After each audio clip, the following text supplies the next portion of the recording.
നമസ്കാരമുണ്ട് ഊരാളിയാണേ. ഇന്ന് ഞാൻ ഒരു വെറൈറ്റി ഒരു അത്ഭുത വീഡിയോ ആയിട്ടാണ് വന്നിരിക്കുന്നത്. സംഭവം എന്ന് പറയുന്നത് ഇതൊക്കെ കണ്ടില്ലേ, ഇതൊക്കെ കാണുമ്പോൾ നിങ്ങൾക്ക് വിചാരിക്കും ഇതൊക്കെ എന്തോ സംഭവം കാര്യങ്ങളൊക്കെയാണ്. ഇത് കണ്ട് ഇതിൻ്റെ പ്രവർത്തനമൊക്കെ കണ്ട് ഞാൻ ഭയങ്കരമായിട്ട് ഞെട്ടി വണ്ടറടിച്ചിരിക്കുകയാണ്. നിങ്ങൾ വിചാരിക്കും ഇതൊക്കെ ഞാൻ കഷ്ടപ്പെട്ട് ഉണ്ടാക്കിയതാണ്. സംഭവം ഞാൻ ഉണ്ടാക്കിയല്ല, നമ്മുടെ ഒരു 10ാം ക്ലാസ്സിൽ പഠിക്കുന്ന പയ്യൻ്റെ കഴിവാണ്. അപ്പം നിങ്ങളെ ഓരോന്നായിട്ട് ഇന്ന് കാണിക്കാൻ പോവുകയാണ്. ഓക്കെ, അപ്പോൾ നമുക്ക് വീട്ടിലേക്ക് പോകാം. കമോ.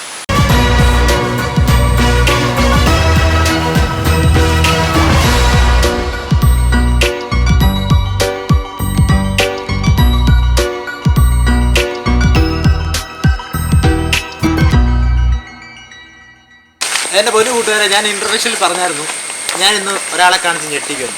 ഇന്നത്തെ താരം ഞാനല്ല, ഇന്നത്തെ വീഡിയോയ്ക്കകത്തെ താരം നമ്മുടെ എസ് ആദിത്യയാണ്. ഈ പയ്യൻ എൻ്റെ സ്വന്തം ഗ്രാമത്തിലുള്ള പയ്യനാണ്. എന്നെ ഭയങ്കരമായിട്ട് ഞെട്ടിച്ചു കേട്ടോ.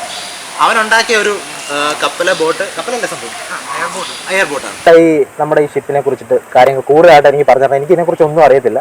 കാരണം ഞാൻ ഇതുമായി ബന്ധപ്പെട്ട ഒരു ഫീൽഡേ അല്ല സംഭവം. അപ്പം നീ ഇതിനെക്കുറിച്ച് കൂടുതലൊന്ന് സംസാരിക്കാമോ? ഇതെന്ന് പറയുമ്പം ഈ സാധാ ബോട്ടിന് ഏറ്റവും വലിയ ഡിഫറൻസ് വെച്ചാൽ ഇതിന്റെ എഞ്ചിൻ മേളിലായില്ല. എഞ്ചിൻ പ്രൊപ്പലർ വെച്ചിട്ടാണ് ഇത് വർക്ക് ചെയ്യുന്നത്.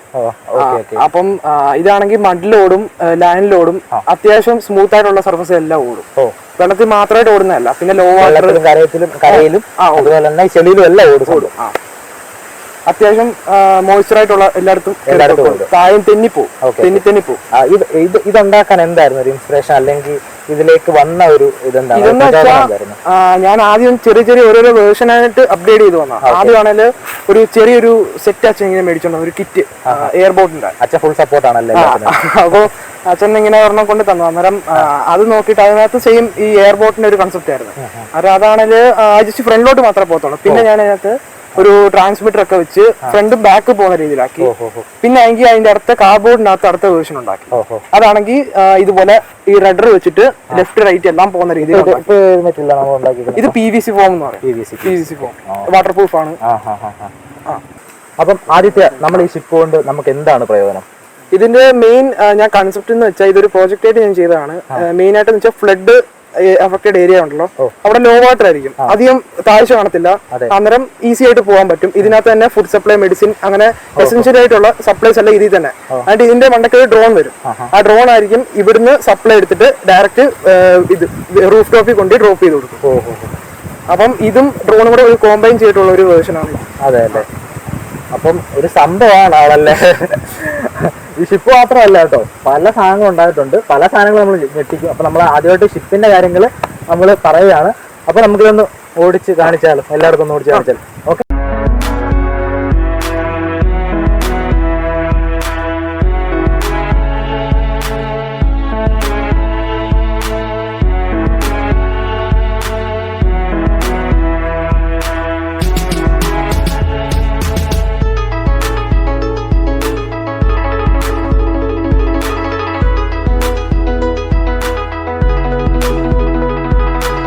അപ്പൊ നമ്മുടെ ആദ്യത്തെ ടെസ്റ്റ് റൺ നടത്താൻ പോവാണ്.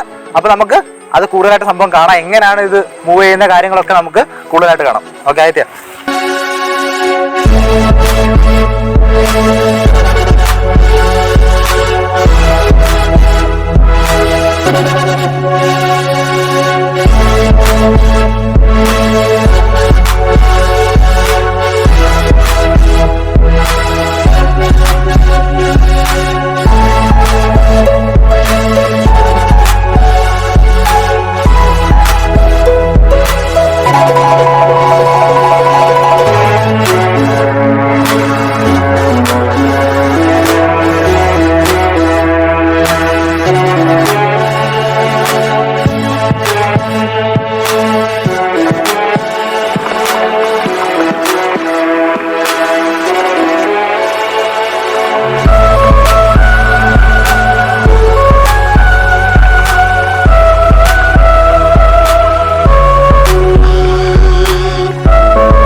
ചെയ്യാൻ വേണ്ടിയിട്ട് യൂട്യൂബിൽ ഒരു ഡ്രോൺ മേടിക്കണമെന്ന് ഭയങ്കര ആഗ്രഹമായിരുന്നു കേട്ടോ.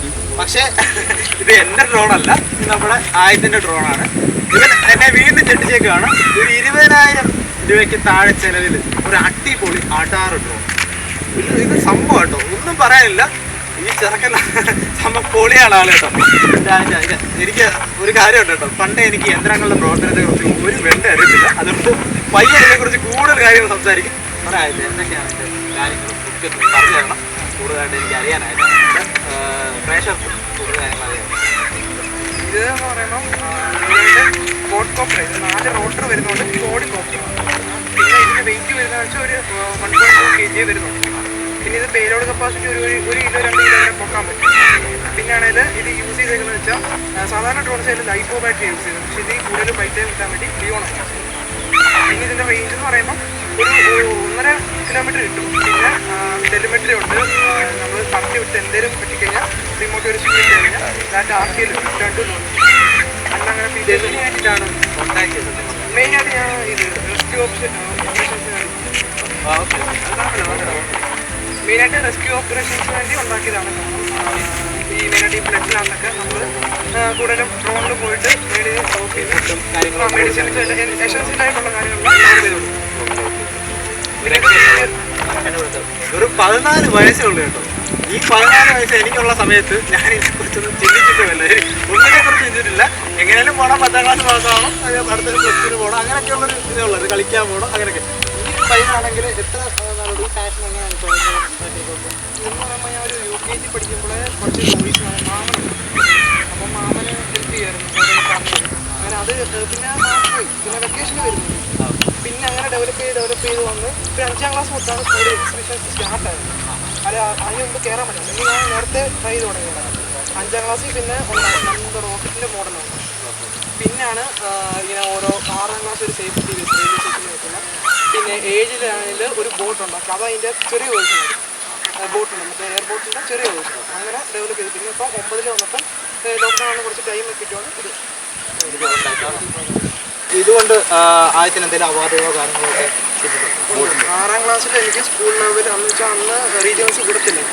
അതുകൊണ്ട് സ്കൂൾ ലെവലിൽ മാത്രമേ നിൽക്കാൻ പറ്റില്ല. അന്ന് ഫസ്റ്റ് കിട്ടി. പിന്നെ 7ൽ വന്നപ്പം അതും ഫസ്റ്റ് കിട്ടി സ്കൂൾ ലെവൽ. പിന്നെ 8ലാണ് ഞങ്ങൾ റീജിയൻസ് ഇറക്കി തുടങ്ങുന്നത്. അന്നേരം ഇറക്കിയപ്പോൾ പിന്നെ റീജിയൻസ് പോയി എറണാകുളം പോയി. എറണാകുളം പോയി അവിടെ സെക്കൻഡ് കിട്ടി. അവിടുന്ന് പിന്നെ നാഷണൽസ് ഗുജറാത്തിൽ പോയി. നാഷണൽ പോയല്ലേ?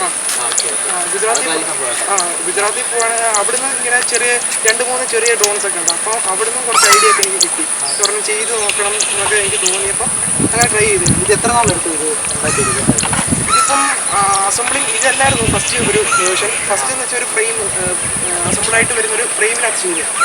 അതാണെങ്കിൽ അത് ചെറിയ സൈസാണ്, അത് 450 mm. ഇത് 600 mm. ഇത് സ്വന്തമായിട്ട് തന്നെ ഫ്രെയിം എല്ലാം അടിച്ച് അലുമിനിയം സ്വന്തമായിട്ട് തന്നെയാണ് എല്ലാം ചെയ്തത് അല്ലേ? ഓക്കെ, ഇതിനൊരു ഇൻസ്പിറേഷൻ ഒരു സപ്പോർട്ടൊക്കെ ആരാണ്? ഭയങ്കര സപ്പോർട്ടാണ്. എനിക്കും ഉണ്ടായിരുന്നൊരു അച്ഛൻ കേട്ടോ. ഒത്തിരി സപ്പോർട്ടൊന്നും ഇല്ല. രാവിലെ എണ്ണിച്ച് പഠിക്കണമെന്ന് മാത്രം, കഴിവുകളൊന്നും തിരിച്ചറിയാത്തൊരു ഡാഡി. അപ്പോൾ അച്ഛൻ ഭയങ്കര സപ്പോർട്ടാണ്. അത് തന്നെ വലിയ. അച്ഛൻ എന്ത് ചെയ്യും? അച്ഛൻ ആർമിയിലാണ്.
ആദ്യത്തിൻ്റെ നമ്മുടെ ബോട്ടും നമ്മുടെ ഡ്രോണും ഒക്കെ കണ്ട് ഞാൻ ഭയങ്കരമായിട്ട് ഞെട്ടി വണ്ടടിച്ചിരിക്കുകയാണ്. ഒരു രക്ഷയില്ല. ഇത്രയും കഴിവുള്ള പയ്യന്മാർ അത് എൻ്റെ സ്വന്തം നാട്ടിലുണ്ടെന്ന് പറയുന്നത് തന്നെ എനിക്ക് ഭയങ്കര സന്തോഷമാണ്. പിന്നെ നമ്മുടെ എയറോപ്ലെയിൻ്റെ ഉണ്ടാവല്ലേ. അപ്പം ഈ വീഡിയോയുടെ ലെങ്ത് ഭയങ്കര കൂടിപ്പോയി. അപ്പോൾ നമ്മുടെ അടുത്ത വീഡിയോയ്ക്കകത്ത് നമ്മുടെ പ്ലെയിനുമായിട്ട് ഇതിൻ്റെ പ്രവർത്തനവും കാര്യങ്ങളും ഒക്കെ ആയിട്ട് ഇത് പറത്തുന്ന രീതിയൊക്കെ കാണിച്ചുകൊണ്ട് നമ്മുടെ അടുത്ത വീഡിയോയ്ക്കകത്ത് ഉടനെ വരുന്നതായിരിക്കും. അപ്പോൾ എനിക്ക് പറയാനുള്ളത് ഇത്രയേ ഉള്ളൂ. ഇങ്ങനെ ഒത്തിരി കഴിവുള്ള കുട്ടികൾ വളർന്നു വരുന്നുണ്ട്. അപ്പം അവരുടെ പാഷൻ മനസ്സിലാക്കി വീട്ടിലുള്ളവർ തന്നെ സപ്പോർട്ട് ചെയ്ത് വിടണം എന്ന് മാത്രമേ ഉള്ളൂ. അപ്പം നമ്മുടെ ആദിത്യനെ കുറിച്ച് ആർക്കെങ്കിലുമൊക്കെ എന്തെങ്കിലുമൊക്കെ അറിയണമെങ്കിൽ, കാരണം എൻ്റെ ചാനൽ വെച്ച് എത്ര പേര് കാണുമില്ലെന്ന് എനിക്കറിയത്തില്ല, കാരണം ഇനി സബ്സ്ക്രൈബറൊക്കെ കുറവാണ്, കൂടി വരുന്നതേ ഉള്ളൂ. അപ്പം ആദിത്യൻ്റെ കോൺടാക്ട് നമ്പറും കാര്യങ്ങളും ഒക്കെ ഞാൻ എൻ്റെ ഡിസ്ക്രിപ്ഷൻ ബോക്സിൽ കൊടുക്കാം. അവനെ ആൾക്കാർ തിരിച്ചറിഞ്ഞിട്ട് കൂടുതൽ സപ്പോർട്ടുകളൊക്കെ വരുമെന്ന് പ്രതീക്ഷിക്കുന്നു. അവൻ്റെ കഴിവുകൾ കൂടുതൽ ഉയരങ്ങളിലേക്ക് എത്തട്ടെ എന്ന് ഞാൻ പ്രാർത്ഥിക്കുന്നു. ഓക്കെ, അപ്പോൾ ഇനി ഇതുപോലത്തുള്ള ആർക്കെങ്കിലും നല്ല നല്ല ഐഡിയകളും പാഷനും ഇതുപോലുള്ള കാര്യങ്ങളൊക്കെ ചെയ്യുന്നുണ്ടെങ്കിൽ എന്നെ ദയവായിട്ട് കോൺടാക്ട് ചെയ്യണം. എന്നെ കൊണ്ട് പറ്റുന്ന രീതിയിലൊക്കെയുള്ള സപ്പോർട്ട് ഞാനും ചെയ്യും. ഓക്കെ, അപ്പം ഇനി നല്ല നല്ല വീഡിയോ ആയിട്ട് നമുക്ക് ഉടനെ കാണാം.